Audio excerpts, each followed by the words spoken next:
Well, have you made your mind up yet? Polling suggests millions of people have yet to decide how they will vote exactly a week today, and millions more will be voting for the first time, of course. Both groups are represented here tonight. We are in Birmingham. It's the beating heart of the West Midlands, where the City Council recently declared itself bankrupt, forcing huge cuts in spending, large increases in council tax, a trend repeated in quite a few parts of the UK. Our audience here, as always, reflects the electoral picture across the country. Welcome to Question Time.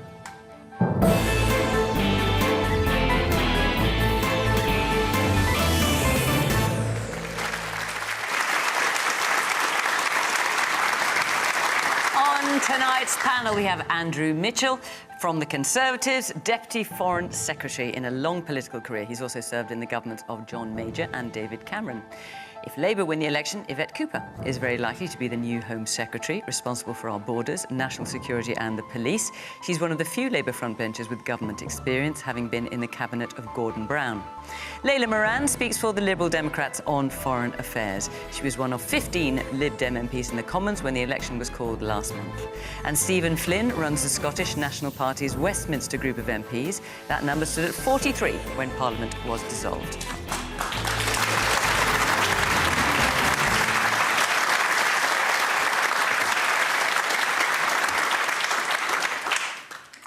Good evening. Welcome to our panel. Welcome to our audience here. Great to see you. And, of course, welcome to you at home. I just want to point out we have a large number of first-time voters in our audience. You're in the front couple of rows, I think. Very nice to see you. We'll be very intrigued to hear what you've got to say as part of tonight's debate. So, without further ado, let's get started with our first question, which is from Stephen Rhodes.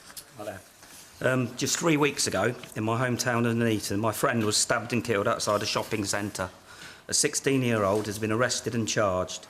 You all say that you're going to increase police presence to try and tackle antisocial behaviour and knife crime, but what else are you going to do about it?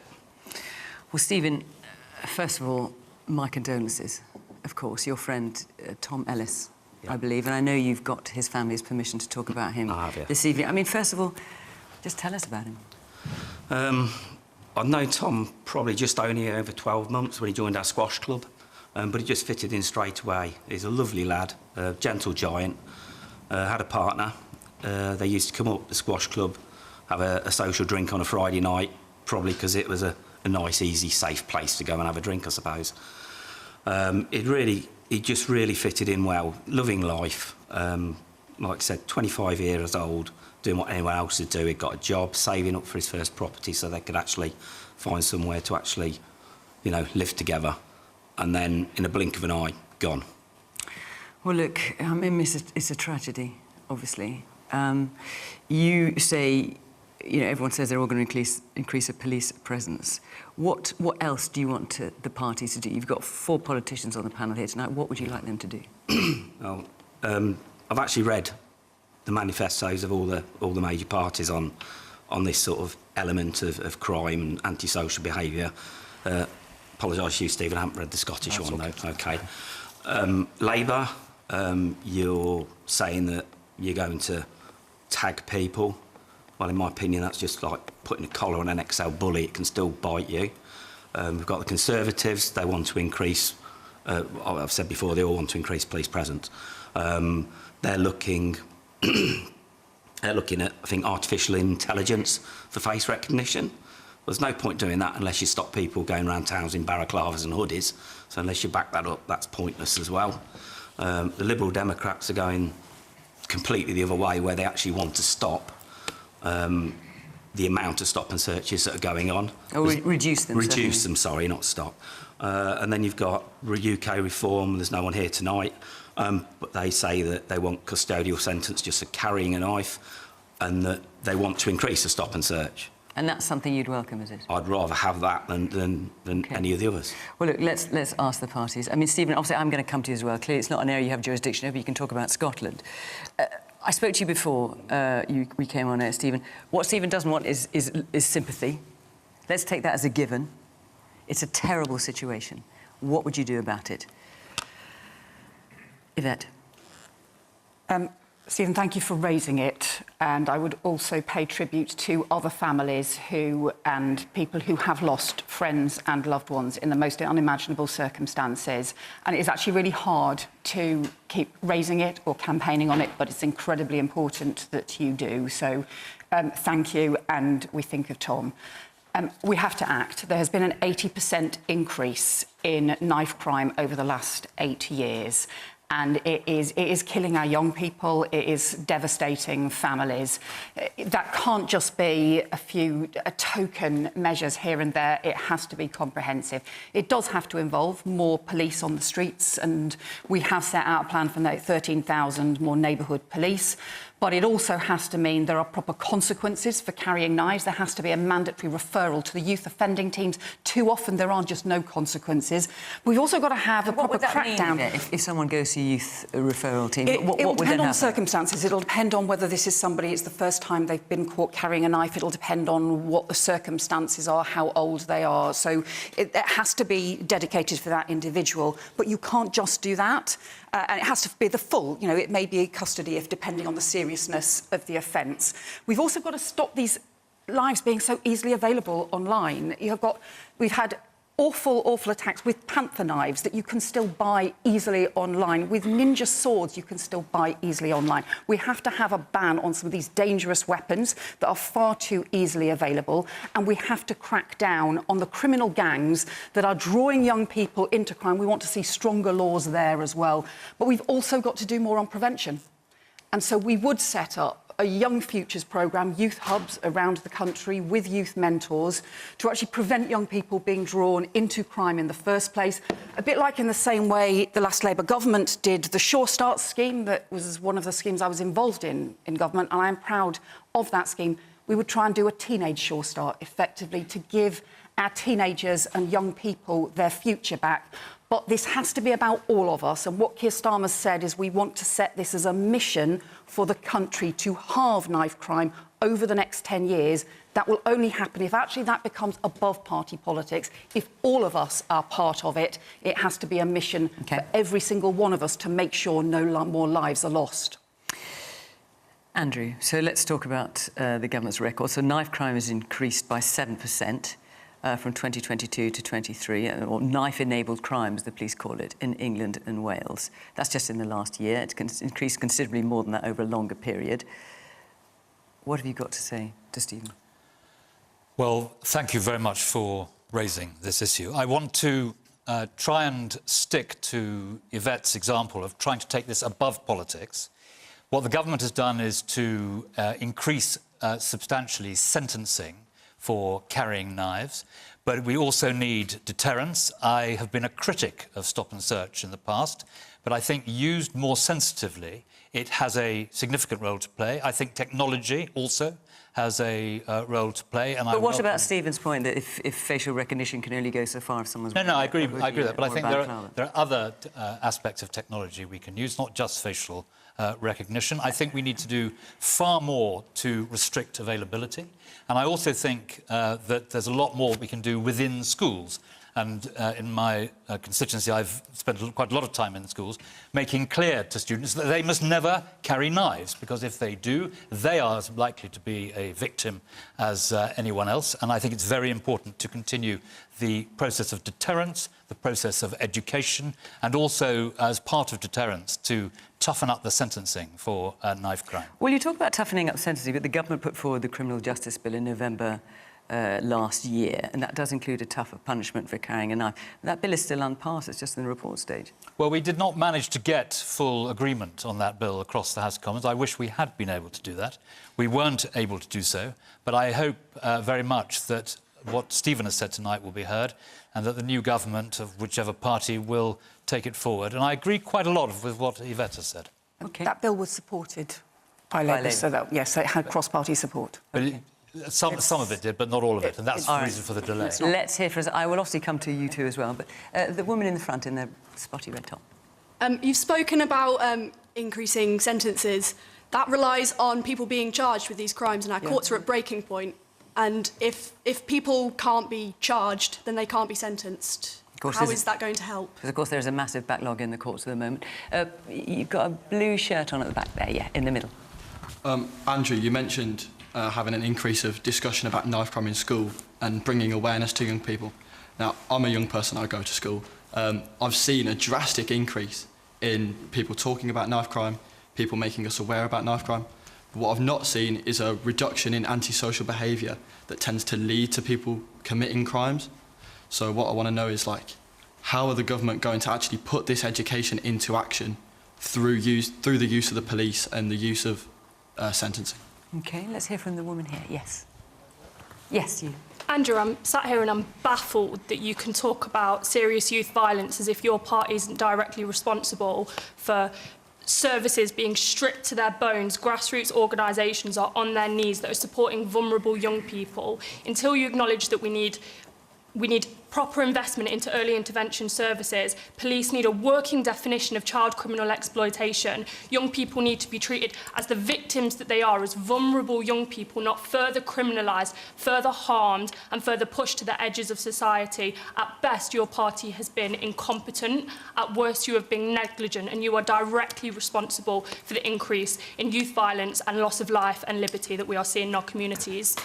Andrew, I will, of course, give you a chance to respond to that. Let me just come around the rest of the panel. Layla, so what about Stephen's point, particularly that reducing the number of stop and search is going to exacerbate the problem rather than help it? That's your point of view. No, thank you, Stephen, and I'll address that point directly. When we talk about increased bobbies on the beat, we're not just talking about them standing there doing nothing in a uniform. What we know is that where you've got police who are embedded in their communities, who know these kids from a young age and can see how they are progressing, maybe it will start with a bit of graffiti, maybe then they notice that their mental health starts to go downhill, they can then refer them on to other places. So it's not about not tackling the issue, but the randomness and quite often the discriminatory nature of stop and search, particularly in urban centres, we think are a waste of police time, and they'd be better off getting to know those communities and growing up with them. But the point about prevention is key. And what is causing a young person to feel that they need to go out with a knife? And it's in part fear. It's in part deteriorating mental health in young people. So what I know works in areas where I've been an MP are youth services, where it's not just about a room. It's where you've got youth workers who are on the streets getting to know those young people in their own backyards, who can then divert them on. The Lib Dems want to introduce mental health drop-in hubs in every community, paid for in part by raising taxes on the big social media giants. OK, but what about Stephen's point? If a young person's got an issue, they are diverted to there by those extra police, rather than just being left to deteriorate. There will be some people who commit knife crime because they have mental health issues. There are also some people who do it for all sorts of other reasons. So that isn't necessarily the answer to all of that. But Stephen specifically asked about the Lib Dems policy wanting to reduce stop and search. I thought I'd answered that. So yes. Sorry, in that case, I didn't catch it. So how do you defend that to Stephen? Our concern is that it's discriminatory. Our concern is that it's actually counterproductive. You end up, if you've got trust between bobbies on the beat in your community who know those young people from when they're really young, you can actually divert them away from crime earlier. And that's what, in part, used to happen. But the other thing I'll just say quickly, it's also deprived areas where this happens the most, and we can't do this without also reforming the welfare system, and we would remove the two-child benefit cap. Because if you've got children and families in poverty, that is one of the causes of high areas of knife crime. Stephen, I know you want to come back. I'll come back to you at the end. I'm just going to hear a few more voices first. Yes, man, there in the... I think something that's forgotten a lot in this debate is the role that social media can play in these feuds. They very often start on social media or videos are posted on social media. So I'd like to ask the panel how they're going to regulate these companies, because I feel like Twitter especially, some of the stuff you can access on Twitter is just disgusting. OK. The woman here in the front, can we get a microphone there? Yeah. I'd like to understand how you propose that the police build the trust, especially of the black community, because trust in police does not exist when it comes to the black community, because we are disproportionately affected by stop and search. So I'd like to understand how you propose that to happen. Yeah. But which is exactly why we think we should be reducing stop and search and instead building that trust, because we know that in communities where you need to build that trust, exactly as you pointed out, stop and search deteriorates that trust and actually makes the job of the police harder because they won't get the data, they won't get the conversations they need to work out who it is they need to help. Stephen, let me bring you in here. I mean, it's worth saying Scotland has had the lowest homicide rates for nearly 50 years, which is obviously a record I'm sure that you're proud of. It's also worth pointing out that last year there was a 12% increase in cases. The way it's defined by the police in Scotland is having an article with a blade or a point. So clearly that's something you need to be across and to be watchful for. Yeah, no, absolutely. I mean, we all need to be very conscious of this because it doesn't take long to search on the internet or to see a news story about one of the horrific circumstances that we've all seen. And indeed, I spend quite a lot of time in London, and some of the images that I've seen, particularly in trains of recent times, has been quite terrifying. Can I perhaps make an observation? And I think it's been touched upon, but probably not in as much detail as it probably should have. We're talking a lot about how you respond to someone with a knife or how you punish someone who does something bad, when in actual fact what we should probably be talking about is why this is happening in the first place. And it's because the fabric within society has been broken by 14 years of austerity, because of the fact that money has been stripped out of the public services that each and every one of you relies upon, because of the fact that our young people don't have the hope that they should have for their future. So they respond in a way which is filled with anger instead of optimism. And the only way to turn that around is to offer those young people that hope that they lack now. And I'm afraid that you don't do that in this election by continuing with what the IFS, Institute for Fiscal Studies, call a conspiracy of silence on public spending. Now, whether it's Yvette, who's in government, or Andrew, there's £18 billion worth of cuts baked in to the next Parliament that neither of these parties are talking about. That's going to make things worse for public services. It's going to make things worse for young people. And that is what nobody in this room wants to see happen. But, Stephen, sorry, two Stephens here, making things a bit confusing. But you're also talking about deterrence, about what someone has, in terms of sanctions against people, not just in terms of cuts to public service. Yeah, no, of course. And I've spoken at length there about why young people end up in this situation. There's an example in Glasgow of a very successful scheme which was put in place by the Scottish Government with communities, and what we've seen as a result of that was a dramatic drop in knife crime.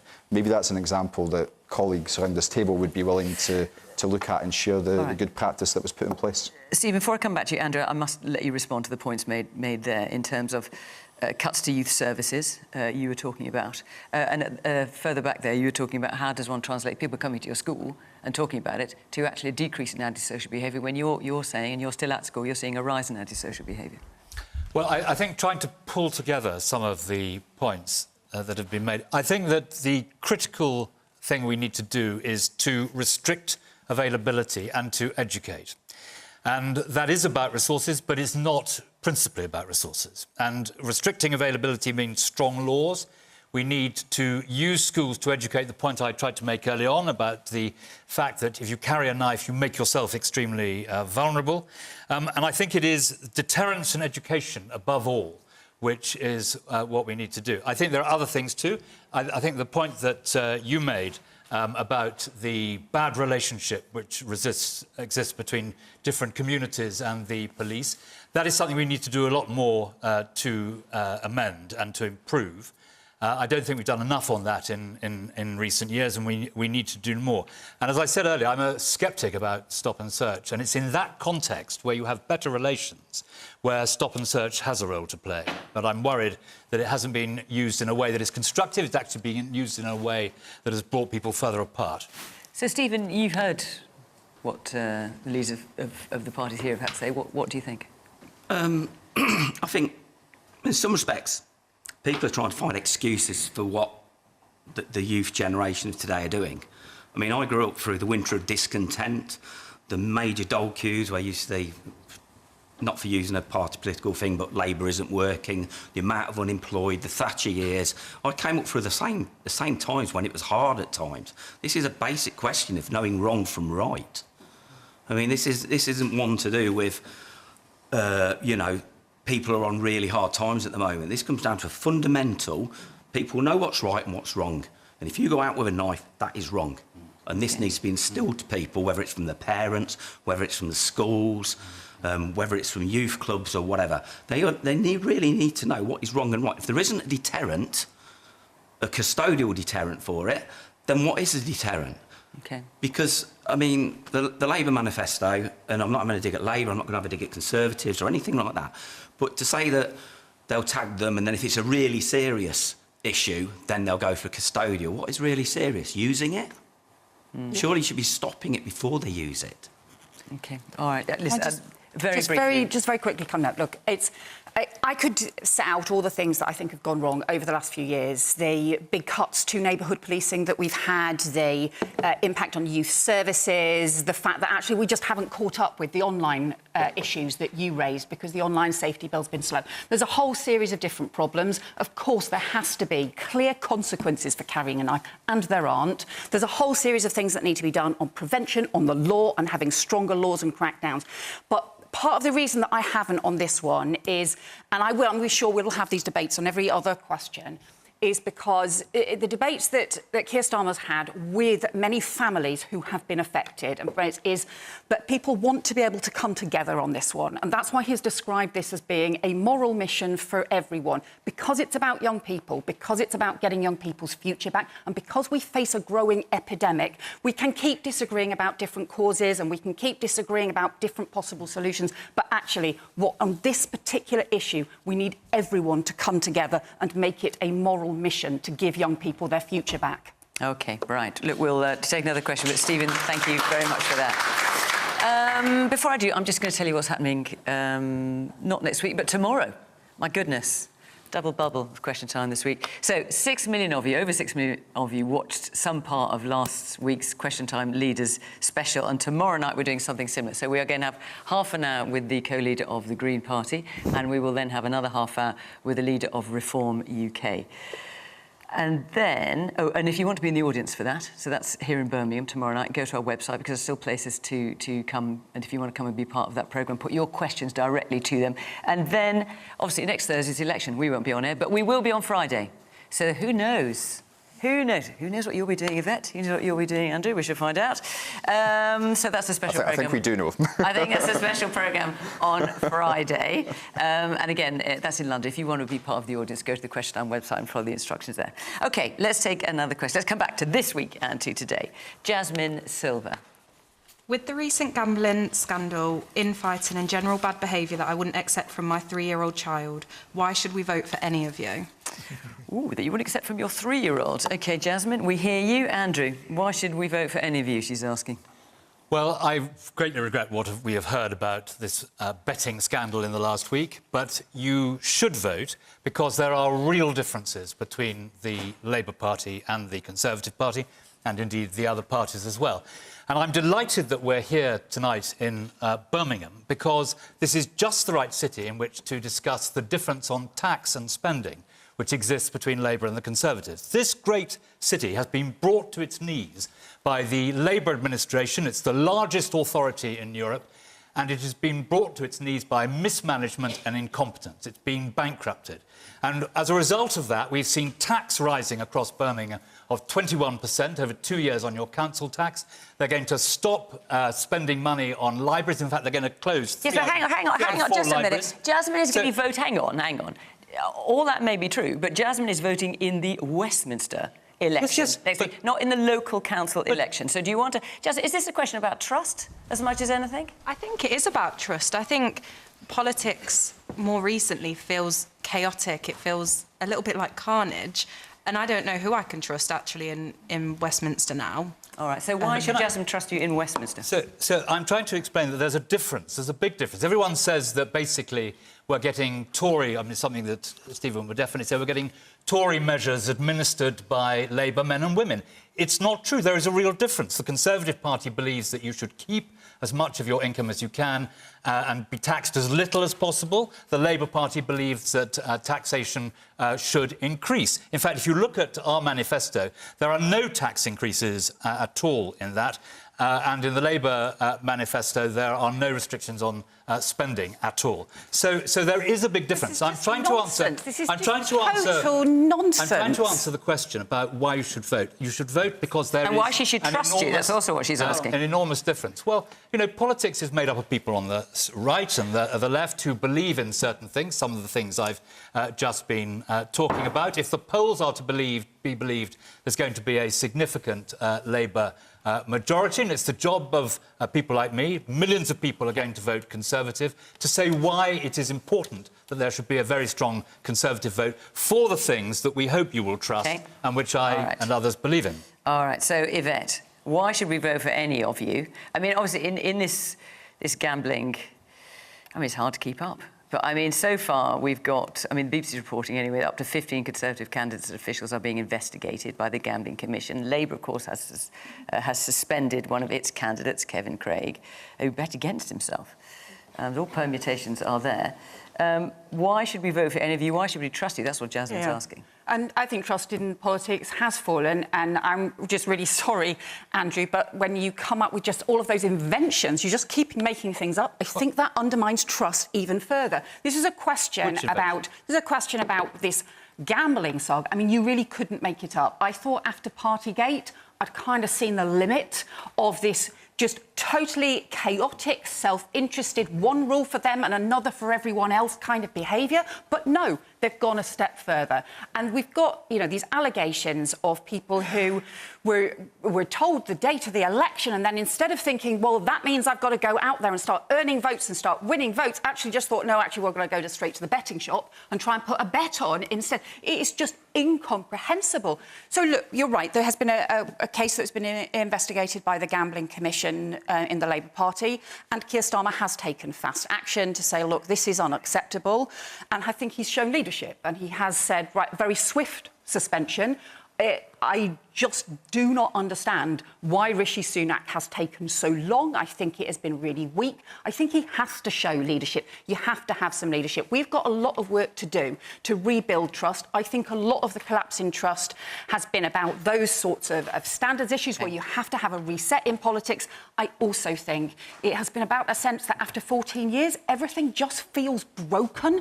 And all of the promises that have been made, I totally understand people's frustration.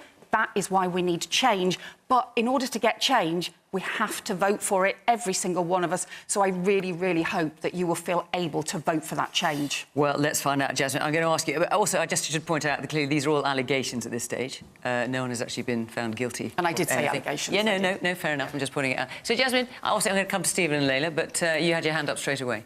I do agree that Labour have their issues, but can Conservative MPs behave appropriately? Are they able to? Because so far what we've seen, especially the last few years, is that you can't. You don't know how to conduct yourself appropriately. Yes, briefly.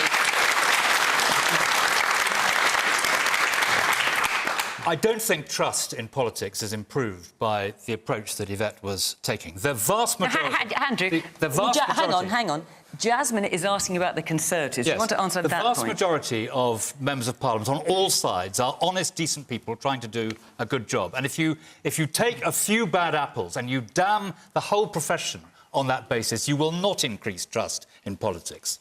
All right. Now, Stephen, let's come to you now. Now, as far as I'm aware, the gambling issue has not touched you personally or the SNP. No. I mean, listen, let's just broaden it out for a second, because Jasmine's talking about trust. And obviously the SNP has had issues, not with gambling, but in terms of investigations into Nicola Sturgeon, former leader of the party, the number two, the treasurer in the party, and also you've got the former chief executive of the party who's been charged with embezzlement. So in terms of trust and the SNP and restoring the reputation of politicians, what have you got to say to that? So, look, I get it. I totally understand it. I've been watching the news stories like everyone else over the course of the last couple of weeks and been a bit scunnered by it.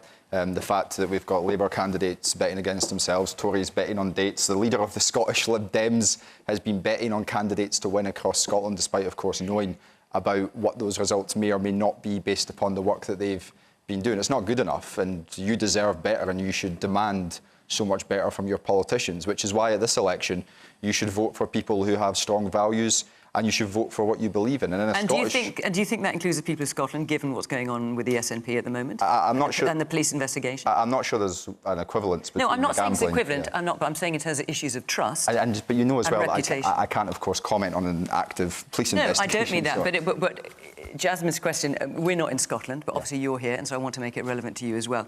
Gambling is not relevant to you. In terms of issues of trust, when we have been in Scotland, we've had people in the audience saying, I want to trust the SNP, but I don't know if I can, given what's going on. There's a police investigation, I don't know what to believe. Yeah, and this was the point I was coming on to make. So for this election, for people in Scotland, but hopefully for people here as well, you should base your decision upon what your politicians' visions are for the future. Now, our vision is very clear. We believe that you should have investment in the NHS. We believe that you should reject £18 billion of austerity cuts. We believe that you should rejoin the European single market, increase migration because it's good for the economy, and ultimately double down on investment in net zero technologies because that's what the rest of the world is doing. Westminster's lagging behind on that. So when it comes to the election, vote for what you believe in and make sure that you hold your politicians to account on delivery. Layla. So, Jasmine, what you said is what I keep hearing when I'm talking to people on doors. And the words I keep hearing is shenanigans. They are done with the shenanigans. They just want people to get on with the job of governance. And what also loses trust in politics is that we are talking about this and we're not talking about the big issues. We're not talking about the NHS, the cost of living, the scandalous sewage dumping. So in those areas where you blame the shenanigans, I think quite rightly, on the Tories, Lib Dems have won a series of by-elections off the back of their various shenanigans. Well, talking about shenanigans, I mean, your question is prompted by what's happening with the betting scandal at the moment. We've got, and I'm not suggesting he's done anything wrong, but you've got Ed Davies saying he bet on the outcome of the 2010 election, the 22 by-election, North Shropshire. I mean, is that OK? Well, so what we said on that, we need a review of the gambling rules. I do think there's a difference between, like, people in a room knowing the date of an election and then them going out. And then in a democracy... Oh, so we don't know that that's happened. Well, that's we don't, as allegations. And then in a democracy, and I know this from personal experience, the night I won my seat, I was told I'd lost. And I told my boss at the time, I was like, don't worry, definitely not going to win. And then I did. So in a real democracy, you don't know the outcome of elections. And in seats, if you want the Tories out, and the Lib Dems are the ones to change that seat, you'll know where you are because there are big orange diamonds everywhere and there's leaflets through your door. If you want the Tories out in those seats, you need to vote Liberal Democrat. And with that, you will get a local champion who will champion those big issues that really matter to the country right now. Layla, I'm maybe picking you up wrong here, but you're almost suggesting that it's OK for politicians to have a gamble if they just don't know for certain that something's going to happen. Well, I hate to break it to you and to the public, but we are privy to lots of information based upon how everyone's going to vote from all the canvassing, all those people who trap your doors. We get to see what that means. We have lots of polling data behind the scenes that tells us what is likely to happen in certain areas. And I find it morally repugnant that anyone in politics would seek to capitalise upon that, to put their own financial interests first, when what they should be doing is looking out for the public's interests and trying to improve the lives of the public. That is wrong. It needs to be sorted, and it needs to be sorted now. OK. All right, let's move on. We had a few questions about that, but we've got a lot of questions about this next subject. Erin Norman. Ah, yes. Hi. So I've heard lots about promises to give young people opportunities that they deserve. But it's been really disappointing to see that policies that have been gone back on include many of those about climate change. And I want to know, when are you going to wake up and see that it doesn't matter what opportunities you can give young people if you cannot commit to climate change promises? And Erin, you're a first-time voter. I am. And is this going to be the thing that sways how you vote? Potentially. OK. And have you made your mind up yet? I think I have. OK, well, we'll let you keep that to yourself for now. Stephen, these opportunities mean nothing if if you don't stay committed to climate change. Of course, in Scotland, the Scottish Government's had to scrap its 2030 target to reduce emissions by 75%. The SNP's missed 19 of its last 13 annual benchmarks for tackling climate change. So, as far as Erin is concerned, you're certainly not helping her. Well, of course, energy is a reserved matter to Westminster. We try and do the best that we can. 9 targets out of 30. We try and do that our best within the devolved framework as it exists.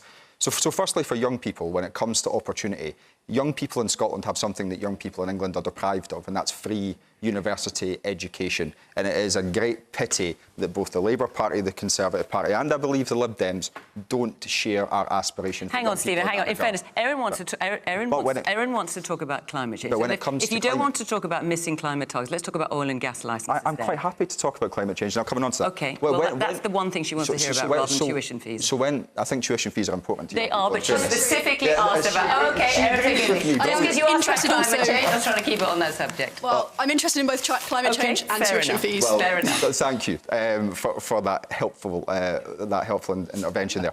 But when we're looking at net zero, what really frustrates me is the fact that in Westminster all we hear about is we need to roll back on it. Net zero is a huge opportunity.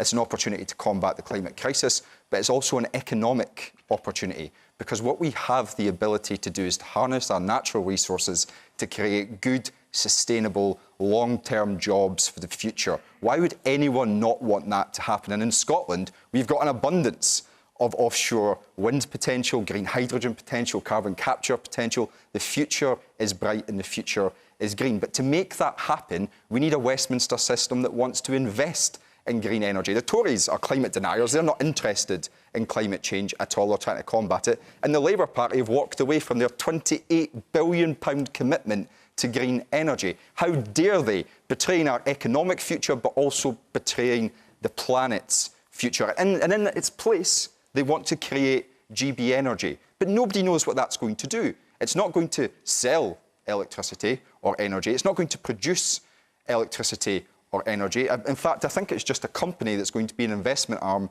for the private sector. But perhaps Yvette can do something which Keir Starmer and every other senior Labour politician up till now has failed to do, and clarify exactly how cutting £28 billion from their commitments is going to combat climate change and allow us to hit net zero. OK, would you also like to answer, Erin, about oil and gas licences? Because the SNP has changed its position on this. Under Nicola Sturgeon was absolutely saying no to new oil and gas licences. The SNP is now saying some oil and gas licences, depending on whether they meet climate compatibility. I mean, the Climate Change Committee says there are no new oil and gas licences that could possibly be in line with net zero. So how do you defend that to Erin? So when it comes to oil and gas licences, the answer is very simple. In order to hit net zero, you need people to do that. You need a workforce that is skilled to do that. The workforce that does that, or could do that at the moment, is employed in the oil and gas sector. So you need to make sure that those people's jobs exist for long enough to allow them to transition, or you don't hit net zero. And when we talk about this specific issue, the Labour Party proposals, as they stand, would cost 100,000 jobs in the North Sea sector. So not just getting rid of the £28 billion, but getting rid of the you know that figure is disputed, the 100,000, for the North East sector. I mean, there's other institutions looked and said it was about 40,000 when it comes to the North East of Scotland. Sorry, this is independent work from investment analysis. And as politicians, when it comes to experts, we should probably start listening to them if we want to meet our targets. So the Labour Party have not just walked away from their £28 billion green energy commitment, they're also walking away from 100,000 people who can deliver net zero. It's Yvette, not good enough. I'll get you to answer in a minute. I'm just going to come around the rest of the panel. Layla. So thank you for the question, because actually climate is, it's literally the existential threat to the entire planet. And what I want to see is action that happened yesterday. And one of the things that was scrapped in 2016 was we had a programme where every new house that was built was meant to be built to net zero standard. And in 2016, the Tories scrapped it. So we would bring that back. We would have mass insulation, so that not just the poorest, starting with the poorest, but then everyone has their energy bills go down, but actually there's social justice in that as well. And we've got to get to net zero as quickly as possible. Our commitment's 2045. So we think that we need significant investment in that, but that is saving for the future, because there is an alternative cost, and people have been throwing around hundreds of billions. But what's it going to cost if we get this wrong? How much more money are we going to have to spend on flooding, on saving people from the changing climate. Our farmers are ready and waiting to help, and yet the government has not invested in farmers so that they can improve biodiversity and, as we've seen from the war in Ukraine, grow local food that we need so desperately. Can I ask you about something? There is a government that this Tory government has reneged on its promises on climate, and the Liberal Democrats are really strong across the board. It needs to be a whole of society ask you about approach. something in your manifesto, which I think is relevant to Erin's question, is that you want to plant 60 million trees a year and double wildlife habitats, woodland cover, protected area network. You also want to build more houses than any other party, 380,000. I mean, putting aside whether or not that latter pledge is possible, can you do both? Of course you can. And the approach, and people often ask, what's the difference between the Lib Dems and other parties? It's that bottom-up, community-driven approach, because you can have both. And we've seen it done where there are Lib Dem councils. There's enough space for both? Yes, there is. We have seen, when you've got Lib Dem-run councils who are running local plans, you can have, at the one hand, rewilding of meadows and, at the same time, record rates of house building. But we can't do it without legislation that actually gives power into the hands of communities, because they know where this can go best. All right, there's another of our first-time voters got your hand up there. Yes, in the brown top.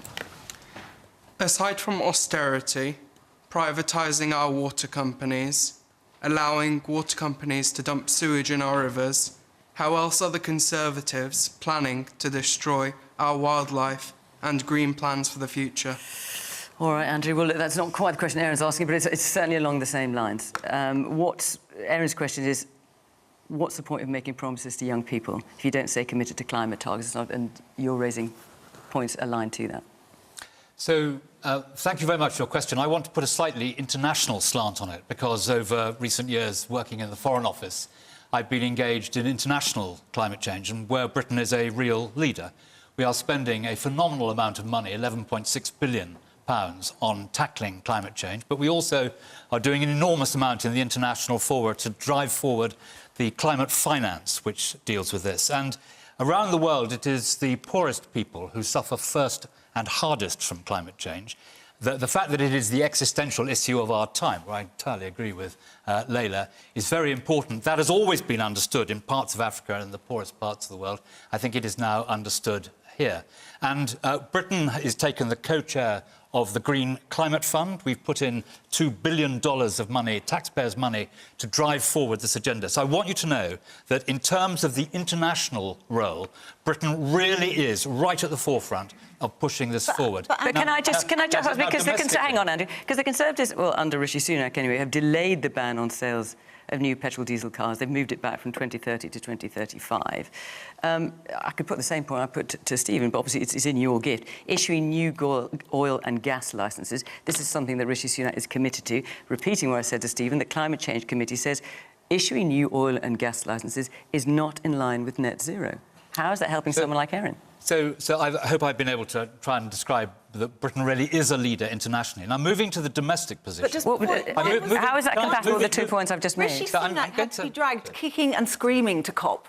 We are... He barely made that a priority. Let's not forget that. And you've cut development spending. Moving to the domestic point. So the same poorest communities in the world that need to mitigate climate change, the front line, you've cut the money that went to climate resilience internationally. I'm sorry, Andrew, but I just don't buy it. We put in an enormous amount of taxpayers' money into driving this forward, and Britain is a leader. On the domestic front, we will reach the targets which we signed up to in Paris. We are able, therefore, to take our foot off the accelerator and cut electricity bills for families which have a tough time in meeting them. And we can still meet those things that we have signed up to. And the point about what Stephen is saying, I have some sympathy with what Stephen is saying, because developing these new licences will not prejudice our ability to meet these targets. But if we don't develop them, there will be other side effects which will make the position worse. And remember that Britain has the three biggest wind farms in the world offshore. We are a real leader in this area, and I hope you will have some confidence in what the government's been doing. Andrew, not a single bid was made for the offshore wind auction round on your government's watch. You were warned by the renewable sector time and time again for months, and as such we've not seen projects come on stream that should come on stream. That's happened on your government's watch. Okay. Man there with a headband. It's mind-blowing to listen to any Tory talk about the climate and your leader, our Prime Minister, has just had a brand new swimming pool installed in his house that needed new lines for the national grid to run it. So he doesn't care about the climate crisis or the impact that energy requires. He just doesn't care. All right. Why should we believe anything that you say about the climate crisis and what you think about the climate when he's just had a brand new swimming pool that has caused the national grid? I have read about whether it's swimming pool. I'm not sure if it's true or not. Is that right? The national grid had to put new lines down to heat his swimming pool? I'm afraid I cannot enlighten you on the Prime Minister's swimming pool. A new swimming pool. Which swimming pool is probably the more pertinent question. Okay. Man in the green shirt there. I don't know how Andrew has the audacity to say that we're a leader in climate when all we've done is export our emissions to the countries that manufacture our products. But he is right that the poorest are most impacted. So why is no one proposing to tax the most wealthy, who are the most responsible for the climate crisis, to pay for the transition and to pay for that climate crisis, when we know that that's what we need? We need massive investment in public services.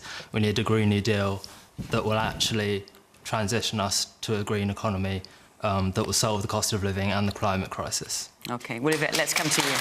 I mean, Stephen was making points to you, but obviously you know that originally Labour was pledging to spend £28 billion a year. It's now more like £4 or £5 billion a year in terms of the green transition. Well, we have to get on with this. I think the most troubling thing that Andrew said was we can take our foot off the accelerator when we just can't. There is too much at stake. And we have to invest in the new technologies of the future. We have to make sure that we've got clean energy. We've set a very ambitious plan to get to clean energy by 2030 and to set up GB Energy, to set up a new publicly owned company in order to drive renewables, in order to make sure that we get the renewables right across the country, alongside making sure that we also have a programme to insulate our homes, because too many homes, poor quality housing means that bills shoot up, and doing it in a way that also means we can bring our energy bills down. And I think that is the really important thing, because if we really should believe in the future for our young people, we have to both tackle the climate crisis and also make sure that we can get the jobs for the future from the new green technologies, and also make sure that everybody can afford this. And that's why, if you get GB Energy in place, if you bring those energy bills down by shifting to renewables and not being so dependent on Putin, on the international markets, then that way, actually, you win every way, and it just feels like it's a no-brainer. That's why I just cannot understand why you would take the foot off the accelerator and not get on with it. Because we care about the bills that people are paying, and we want to make sure that we brings protect bills them. down. The whole point about going to GB Energy is that it brings bills down. I have no idea. Hang on. You're all talking at once. Wait a minute, Stephen, tell us how GB Energy is going to do that. GB Energy will work in partnership with the private sector to drive investment into new renewables and get the benefits for the taxpayer as well. Bring energy bills down. And what it won't do is carry on with new oil and gas licences that I just think the idea that the SNP are somehow painting themselves as green champions when they have reversed their position on new oil and gas licences, when actually it is possible to support jobs for the future and also bring energy bills down. Right, let me come back to Erin. You're sitting there with your hand up. I'm really happy that it's been noted that the climate affects some of the poorest the most. And I think that some of the things that we can do to help as citizens can also help with tighter budgets. So things like public transport. Yeah, yesterday I had to take a train. I took a train not very far, from Birmingham to Oxford, and the price of a train is astronomical. How can selling contracts to private companies and not having a national rail service, how can that help the poorer people who are most affected by the climate? Because it does help the climate to do so. But it is you selling those contracts that makes it more difficult for the poor. And it doesn't help that the new Labour mayor in the West Midlands promised not to put up bus fares, and I think this week has put them up.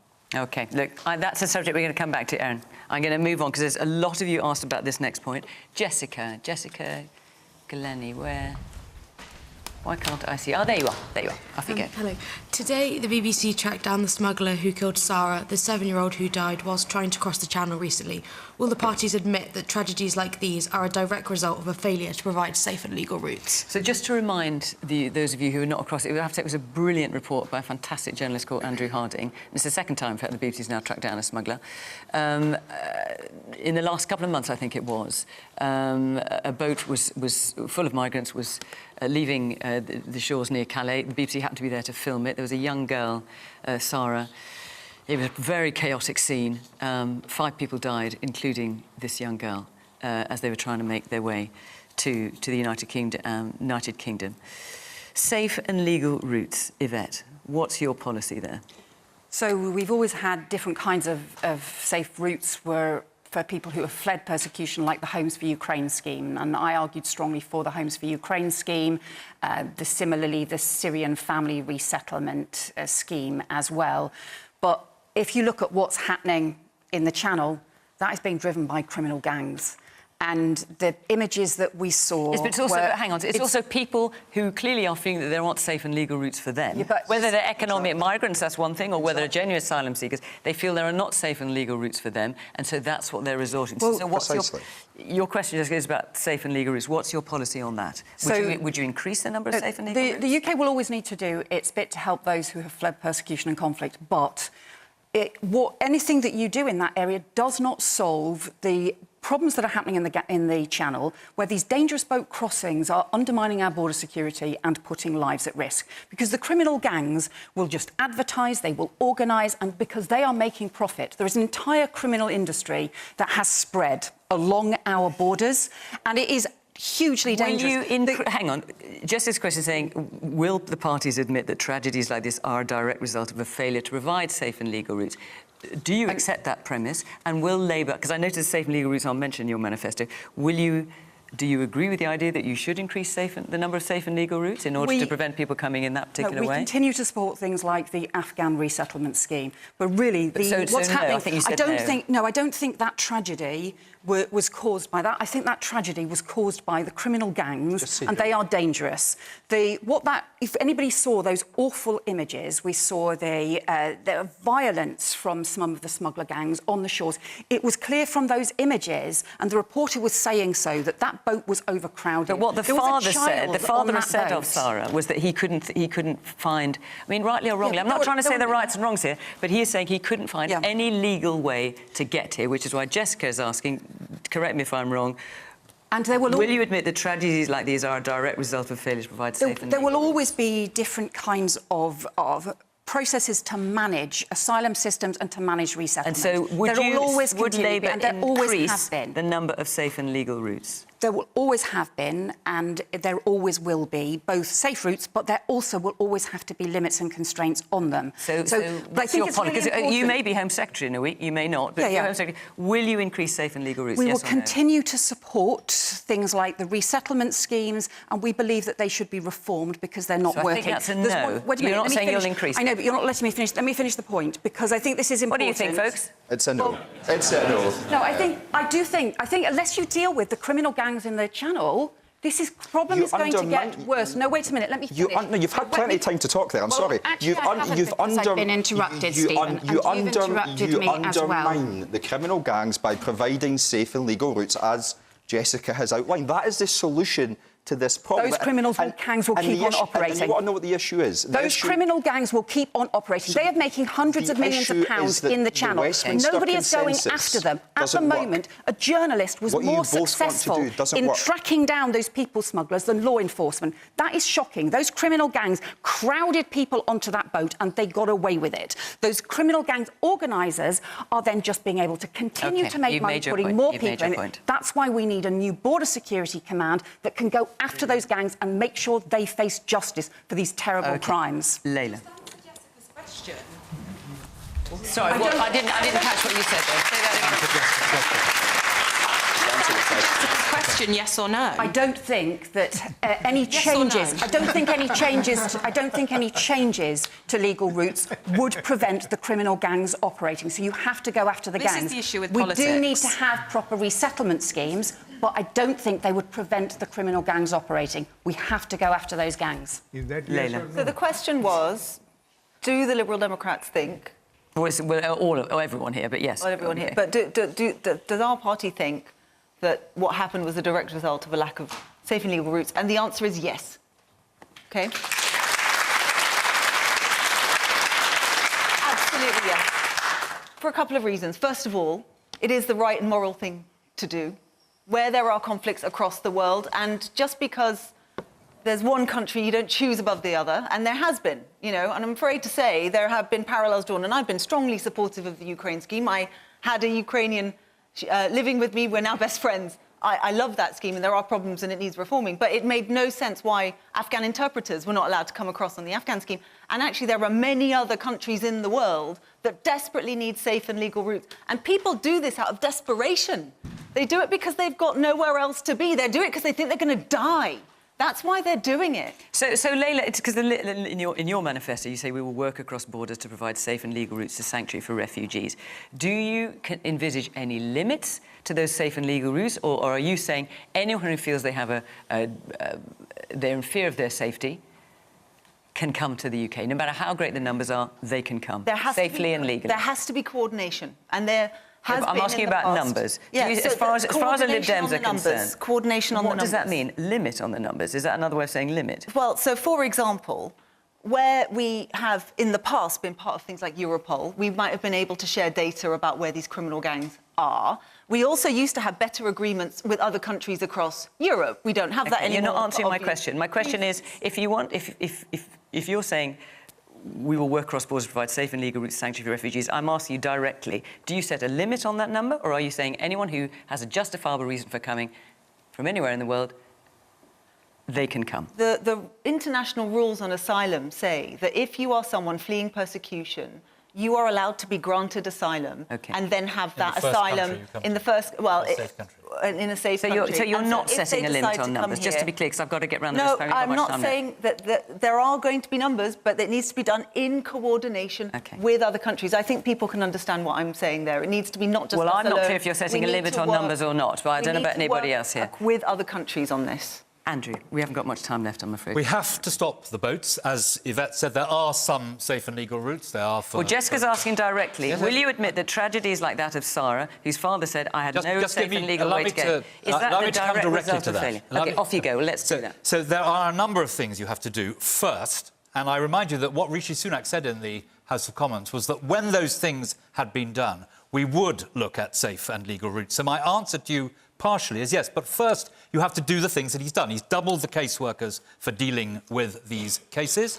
He has improved significantly the working relationship with France, and you have to have the Stop the Boat scheme of sending people to Rwanda as a deterrent. And you have to do that. These people, these people smugglers, they are the modern-day equivalent of the slave trader.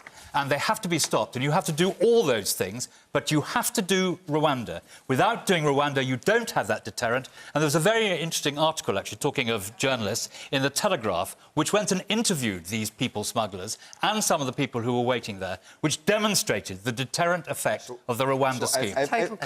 If you want a deterrent, what you do is you take away the line of business for these people. And the easiest way to take away the line of business for some of the most horrific people on the planet, which these people are, is to create safe and legal routes. And then what you do is you treat people with dignity and respect. In stark contrast to the rhetoric we hear from the Conservative Party in Westminster and now the Labour Party in Westminster. What has become of the Labour Party that it trots out almost the exact same lines as the Conservative Party when it comes to migration and when it comes to asylum seekers? Let me ask you, Stephen, the same question I asked Layla. Does that mean, then, that it's yes to all comers? So the international norms are set. When someone is applying for asylum, they have the right to do so. As it stands, the UK takes less than our European partners when it comes to asylum seekers. That is the position we're in. We should be doing more. We can do more.